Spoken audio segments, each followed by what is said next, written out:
feetu beeloomi feetus nyaadhu feetu hiyyoomi feetus sooromi feetu gabroomi feetu bilisoomi gammachuu qofan dhabin yeroo hundumaa gammachuu uumamaa shamarran oromoo akka abbata sawdaati du'a qofarraas hin fayyifne malee waan hundaaf qoricha dhiirti oromootis akka nacci shunkurtii qullubbiitti dhukkuba 77 dawa laali dhiba duniyaa laali laali ani duran dhiisu durinan dhiisu ani duran dhiisu durinan dhiisu morma hiriyaa morma rakiisu au pararararararim darim itti abbootiin xiyyeetu roggaa sirbitu gaafa sanuu qaroomaadha.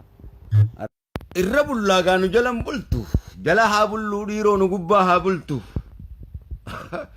dubbiin haa bultu jetti oromooni jabaabar. Wanti akka ilma namaa addunyaa kanarraa namatti toluu fi bareedu hin jiru. Ilmi namaa gammachuu jireenya keetii waan ta'eef ilma namaa jabeeffadhu nama wajji jiraachuu beeki. Itti naqi irraa naqi irraa naqi itti naqi naqanii irraa naquun aannan dirootti naqanii haf godhanii raasanii dhadhaarraa gannaquudha. Please Dalmar. Itti fixi irraa fixi irraa fixi itti fixi. Too much walqixa. Kunoo balaa qalaanu qara'uu dhiisanii yoo nu sirban gosa kanatti akka addunyaa kanatti seeraa fi heera muuziqaatiin kaayuudha. Bilaash nutti iyyaa ooluunis bilaash nama godhu.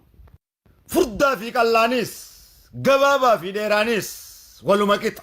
Wanni isaan walqixxeessu hujii sirriitti hojjechuudha. Kun afaan Oromooti. Nama na jaalatus nama na jibbuusan waluma qixattiin isa laala waluma qixan isa jaaladha. Haa jiraatu namuunaaf. Gaariin kiyyaas badaan kiyyaas anaaf jaalala. Allaal tabakka Itoophiyaan keessa jirtuu kana keessa hin jiru. Hedduu fagoodha.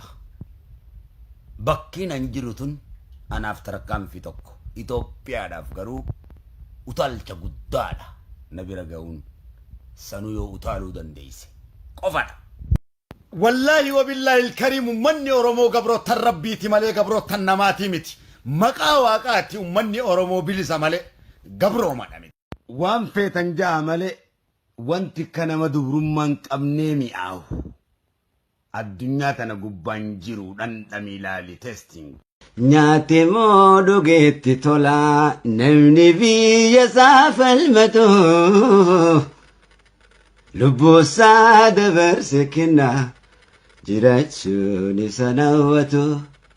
Iyesi gara kutate bishaan roofuutu gabbisaa Oromoon yoo waliif galee adawwiin godaansisa.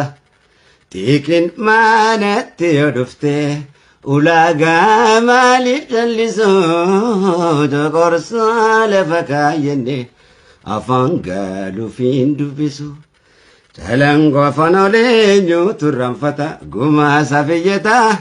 Lal nyaate moo dhugeetti tola namni biyya isaa falmatu katabbi ni katabdi aldidii da mi'eessu afaan Oromoo qulqulleessanii qabsoo qulqulluudha. Kana jechuun waan ammaan tana hoggansi qabsoodhaa irra jiran jechuu keenya. Wanni takka illee hin qabsaawatti wanni tolu hin jiru. Kanaaf gaa xayyaara kanaan caffee aannaniitirra borsoddee deemu ciroorra dirreedawaa deemu galamsorra goddeessarra magaalaa haadhu wadaa deemu baddannoo fa'aa buqqaa tirtiraa fa'aa haarawaa cafaa soqaa fa'aa jaaja fa'aa kuufaan ziqfaa obboo fa'aa harramillee fa'aa baroodaa fa'aa deemuudha malee waan biraatiin mana firna fa'aa masalaa fa'aa waan biraa